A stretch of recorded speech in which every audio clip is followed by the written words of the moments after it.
Thottappally harbour ചെമ്മീൻ പൂവാലനും കരിക്കാടിയും മിക്സാണ്.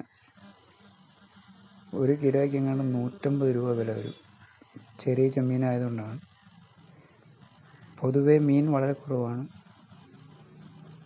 വള്ളക്കാർക്കൊക്കെ പണി വളരെ മോശമാണ്. ഇത് ബോട്ടുകാരുടെയോ ഒരു വള്ളക്കാരുടെ ചെമ്മീനെങ്ങാണ്ട്. അതുപോലെ ഐക്കൂറയ്ക്ക് 1 കിലോയ്ക്ക് 900 രൂപ വിലയാണ്. സാധാരണക്കാരെ കൊണ്ടൊന്നും ഇത് വാങ്ങി കറി വയ്ക്കുവാൻ പറ്റില്ല, അത്രയ്ക്ക് വിലയാണ്.